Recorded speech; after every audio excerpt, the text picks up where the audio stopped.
Some men come home to silence and think nothing of it. I came home to silence and knew, before I even opened the door, that something in my house had gone wrong. Let me back up. My name is Walter Hensley. I'm 63 years old. I spent 31 years as a claims investigator for one of the largest property and casualty insurers in the country, based out of Columbus, Ohio. What that means in plain English is that I spent 3 decades sitting across from people who were lying to me and getting paid to prove it. I could smell a fraudulent claim from across a parking lot. Funny how none of that training helped me see what was happening under my own roof. Welcome back, everybody. Grab your coffee, get comfortable, because this one's going to take a while, and I promise you it's worth it. If you've got a moment, drop a comment and tell me where you're tuning in from tonight. I always like knowing who's out there listening. We lived outside Westerville, a quiet suburb north of Columbus, in a brick ranch house on Kestrel Lane that my late wife Margaret and I bought back in 1998. Margaret passed 6 years ago, cancer, fast and merciless, the kind that doesn't give you time to prepare even when the doctors warn you it's coming. We had one daughter together, Claire, who by then was grown and living 2 states away with a family of her own. But we also had Dennis. Dennis was my grandson, Claire's boy, and after Margaret died, Dennis came to live with me. His parents were going through a rough patch of their own. Claire's husband had lost his job, they were drowning, and I had a paid-off house and more time than I knew what to do with. Dennis was 7 when he moved in. I raised him the next 4 years like he was my own son all over again. His backpack by the door every morning, his habit of narrating cartoons out loud even when nobody was watching them with him, his absolute conviction that a grilled cheese sandwich improved with a spoonful of applesauce on the side, which, for the record, it does not, but I never had the heart to tell him otherwise. Then Denise came into the picture. Denise Pruitt, later Denise Hensley, worked the front desk at the physical therapy office where I went twice a week for my knee. Warm laugh, quick with a compliment, always remembered your name.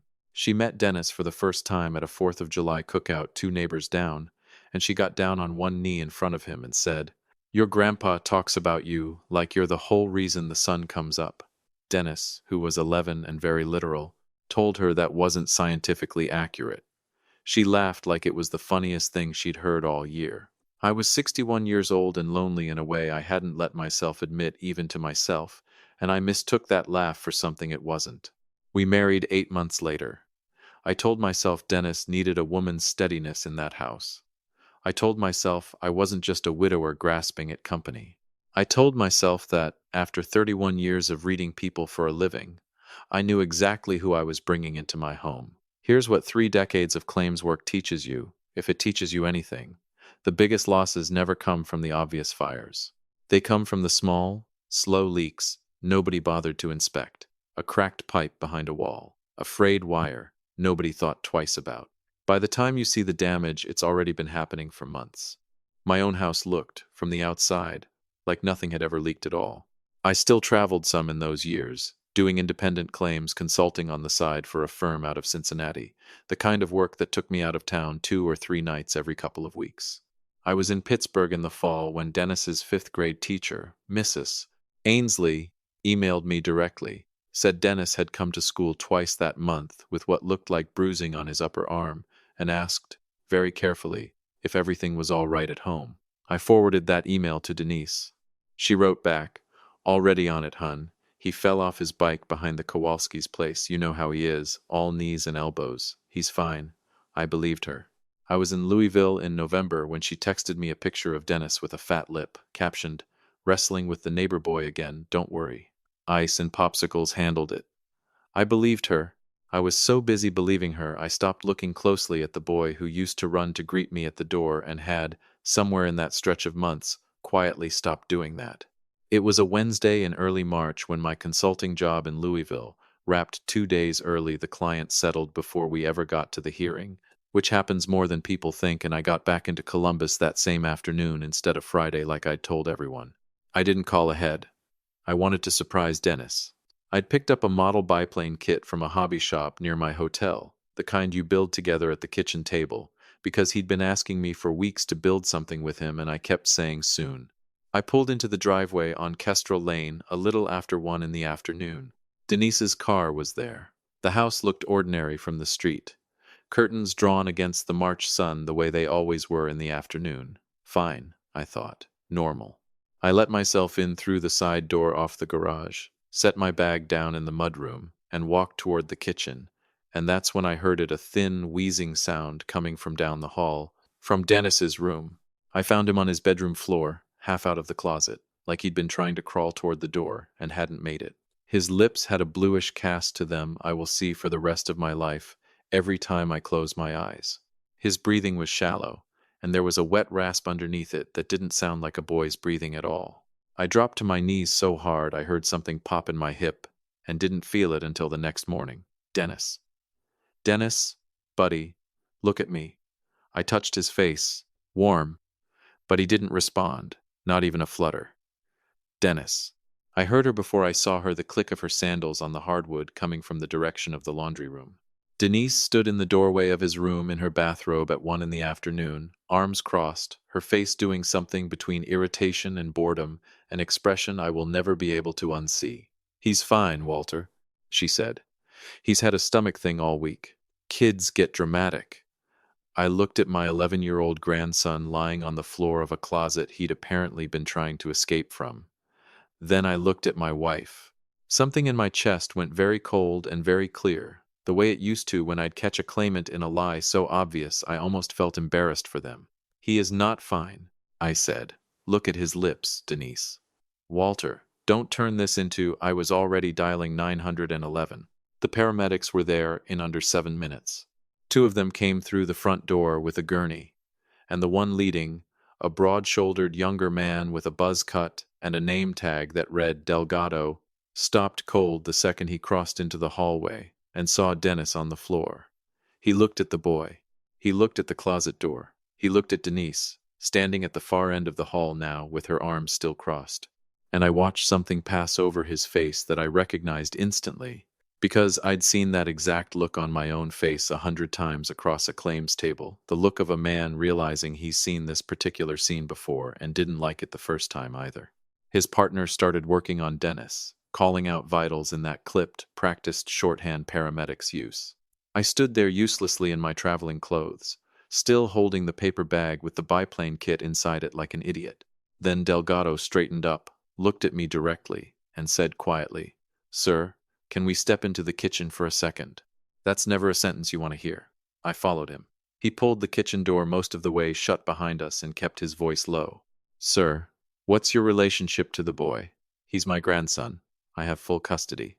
"Why?" Delgado studied me a moment. "The way you study a man when you're deciding how much to tell him." "You weren't home this morning?" "I was in Louisville on business. Got back early." "Why are you asking me this?" He exhaled slowly through his nose. "Because we've been to this address before, sir. Back in October. Similar call, a boy. Unresponsive, breathing depressed.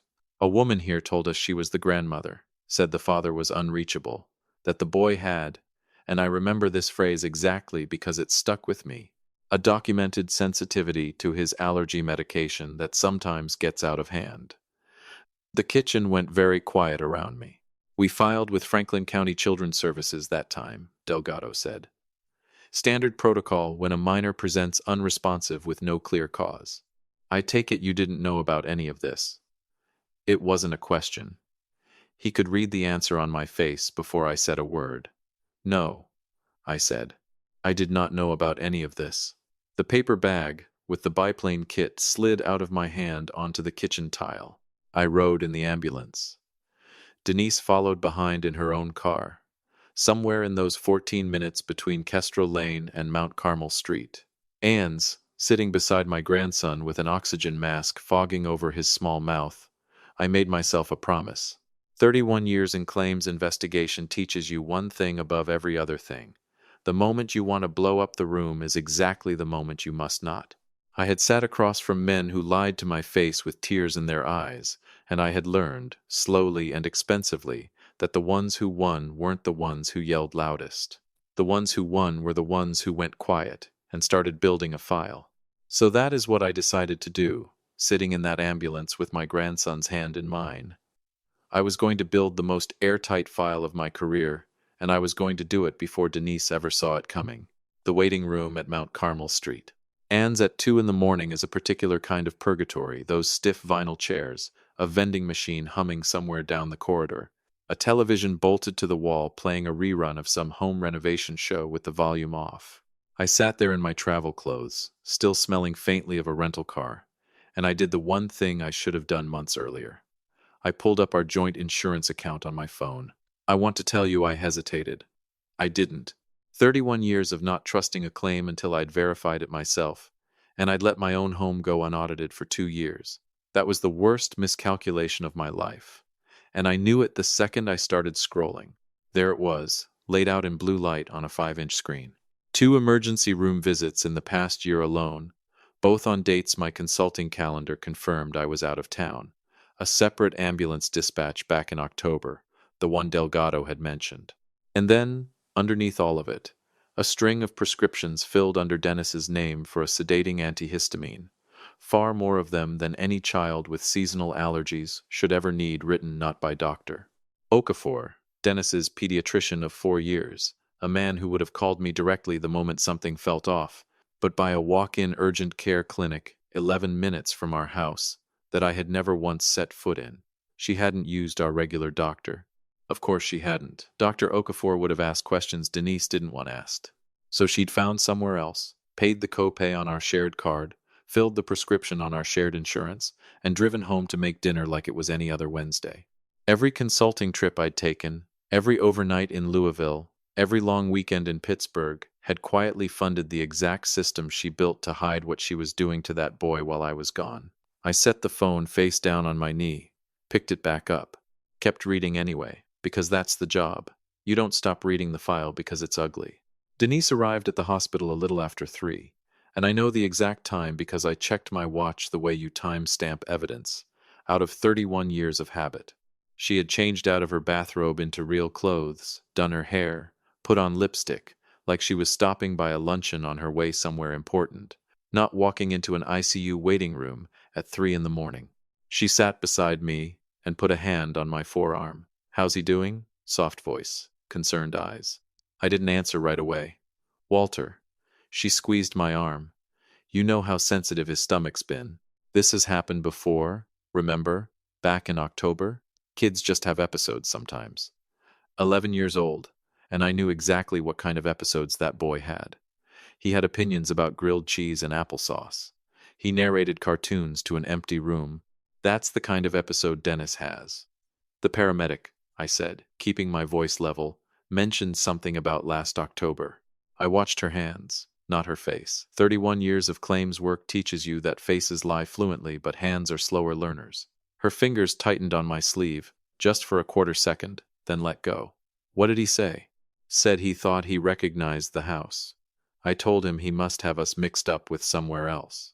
I shrugged, easy, unbothered. Her shoulders dropped half an inch, and I watched her decide, right there in that ugly vinyl chair, that she was safe. That's the tell you wait for in any negotiation, the moment the other side exhales. A doctor came out around 4 in the morning, young, tired-eyed, a badge that read Dr. Whitfield. "Mr. Hensley, your grandson is stable. We're keeping him overnight for observation." He paused, the way careful men pause, before the part that matters. Blood work showed elevated levels of diphenhydramine, well above what you'd expect from an accidental dose for his body weight. Denise made a small, distressed sound beside me, perfectly timed. "Oh my goodness, he must have gotten into the medicine cabinet again. I swear I've told him." "Ma'am, doctor," Whitfield said, "this wasn't over-the-counter packaging. This was a prescription-strength formulation, and it was filled recently." Silence. I watched Denise realize, in real time, exactly what she had just handed me. "I just meant kids get curious." She recovered, but it came out thinner than she wanted it to. "Doctor." Whitfield looked at her a beat too long, then turned back to me. "We're required to notify Franklin County Children's Services, Mr. Hensley. Standard protocol whenever a minor presence like this." "Of course," I said. "Whatever you need." I felt Denise go rigid in the chair beside me. She left the hospital around 5, said she needed to rest, kissed my cheek at the elevator, said she'd be back in the morning. I watched her walk to the parking garage through the waiting room window until her taillights disappeared around the corner. Then I went straight back to my phone. I called my niece Patricia at 7 that morning. She'd worked as my office assistant for the better part of a decade before she moved on, and she still knew how to pull records faster than anyone I'd ever worked with. Patricia, I need every consulting trip I've taken in the last 18 months, dates confirmed against the firm's calendar, printed and ready by this afternoon. Uncle Walter, what's going on? I'll explain when I see you. Please, just today.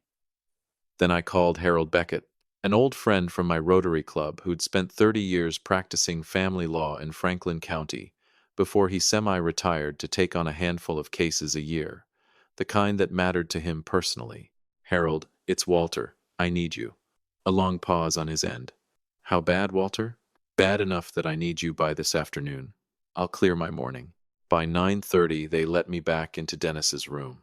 He was awake, small against the white pillows, an IV taped to the back of his hand, cartoons playing on the mounted television that he wasn't really watching.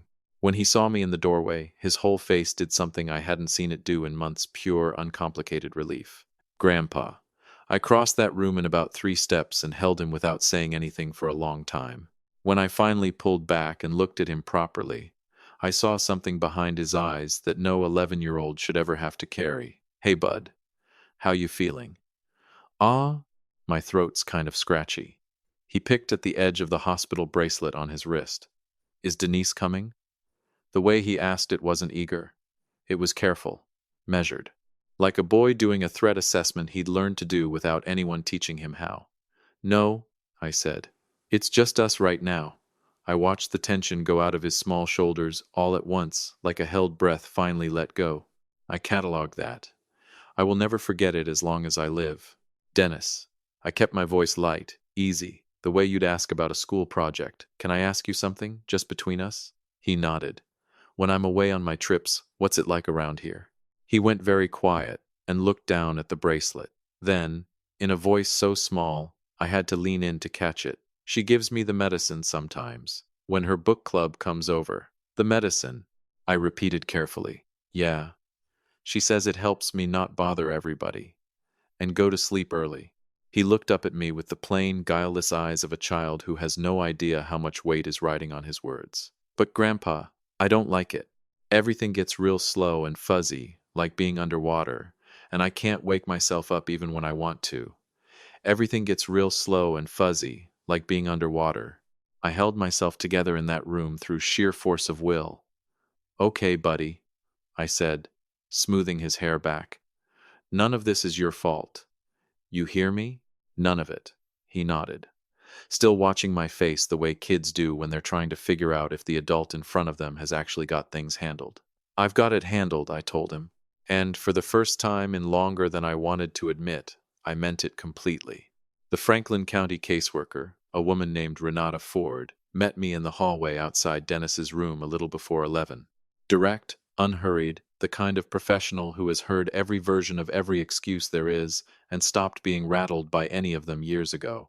I handed her the folder Patricia had brought me an hour earlier, consulting trip records with dates and client confirmations. Insurance portal printouts showing every ER visit and every prescription mapped against every single day I was out of town, and a handwritten timeline I'd put together at 5 that morning over a cup of cafeteria coffee so bad it had to be intentional. She went through it in silence, page by page. Mr. Hensley, she finally said, this is unusually thorough. I spent 31 years building files for a living, I said. I know what one's supposed to look like. She looked up at me.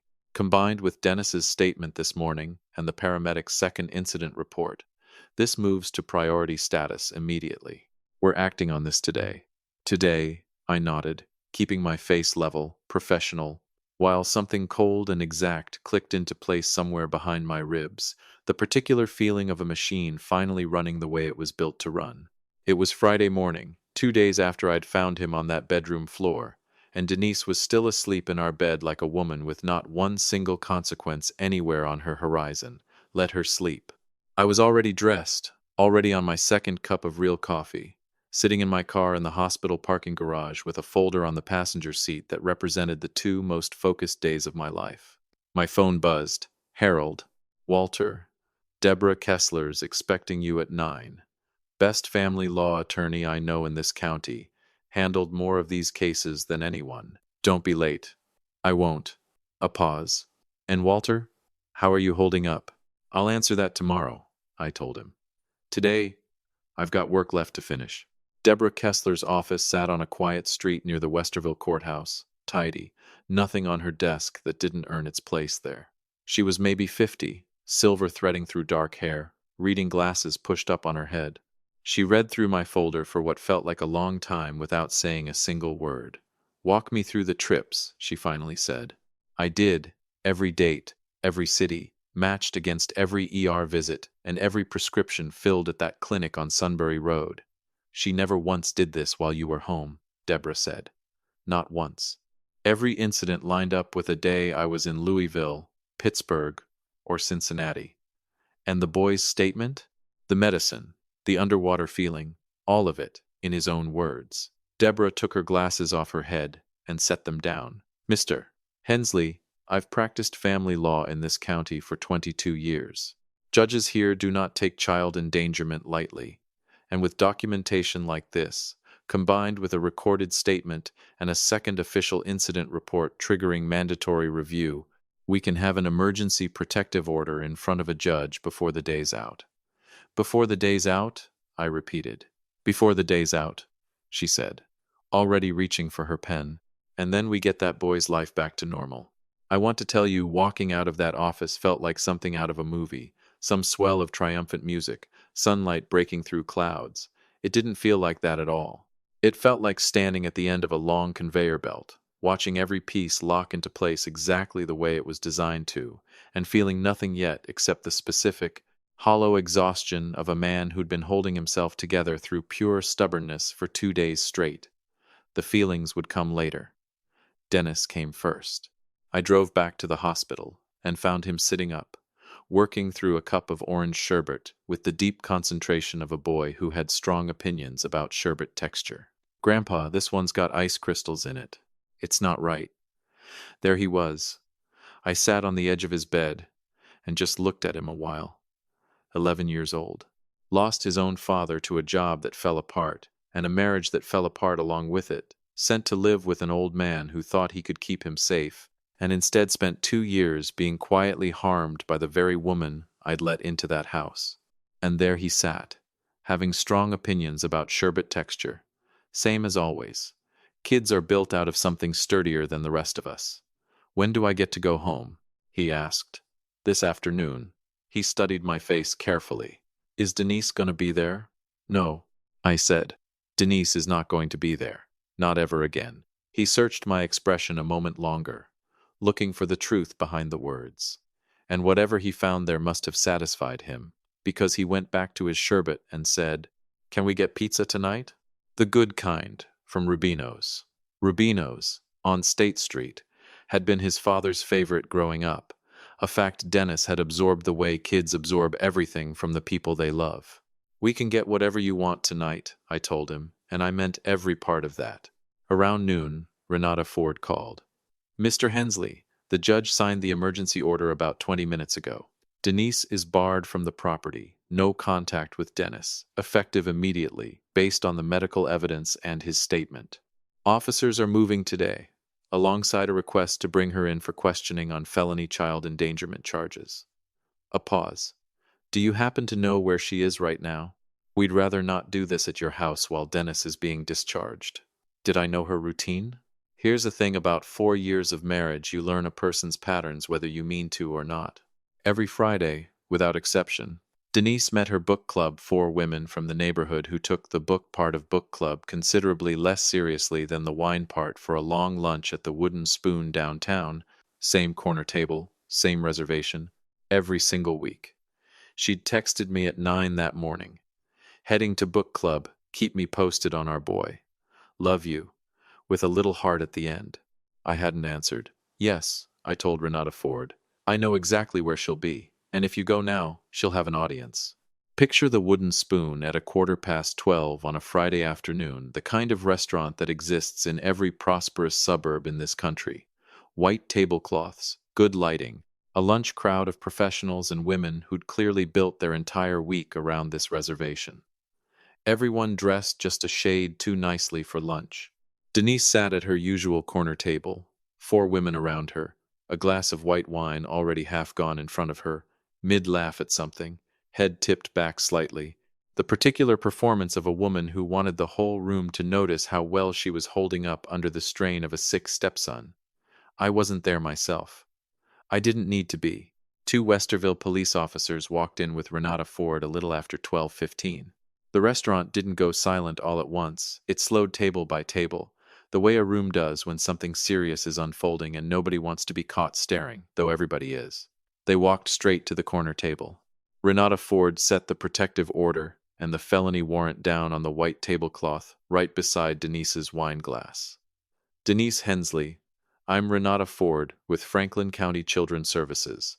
These are Officers Cho and Bramwell of the Westerville Police Department. Denise looked at the papers, then up at the officers, then at her 4 friends, all of whom had gone completely still. There's been some kind of mistake, she said, using the same reasonable, composed voice that had worked on teachers and doctors and one very trusting husband for years. I don't know what my husband's told you, but he doesn't have the whole picture. Ma'am, Officer Cho said, quiet, final, please stand up. She looked left, then right, the way people do when they're calculating whether there's still a way to talk themselves sideways out of a room. There wasn't. The handcuffs went on in full view of the corner table, the tables next to it, the bar, and every soul having lunch at the Wooden Spoon that Friday afternoon. Not one of her 4 friends stood up. Not one of them said a word. I changed the locks at 2 that afternoon, canceled the joint cards by 2:15, pulled her name off Dennis's school emergency contacts by 2:30, off the insurance policy by 3. Sequential, methodical, done. You build a system to run cleanly, and then you let it run. Dennis came home a little after 4:30, discharged and cleared, still wearing his hospital bracelet because he said it made him look like he'd survived something important, which, God help him, he had. He walked through the front door on Kestrel Lane, looked around like he was checking whether the air itself had changed, and set his backpack down by the stairs in the exact spot Denise used to complain about constantly.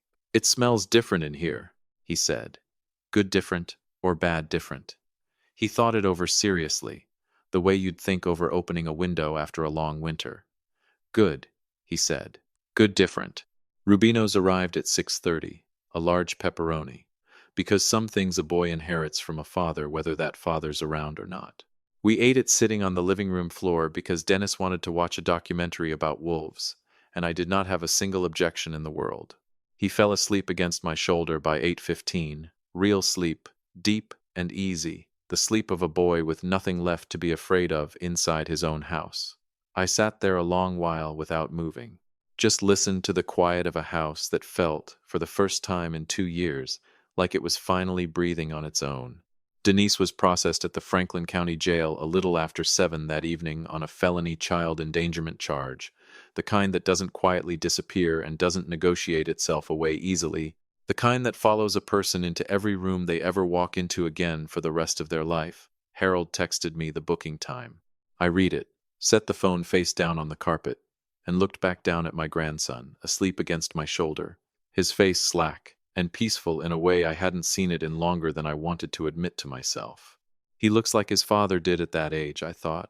He always has. I pulled the throw blanket up over him and turned my attention back to the wolves on the television. Some people walk away from a bad deal and leave the door cracked open behind them, figuring they can slip back in someday and renegotiate the terms. I didn't leave her a single door. Every lock changed. Every account closed. Every document filed and dated and witnessed. That deal was closed, permanently, the way I'd learned to close them over 31 years of a career I never expected would end up saving my own grandson's life. If this story meant something to you tonight, I'd love to hear from you. Tell me where you're listening from. And if you've got a moment, hit that like button before you go. I'll see you next time.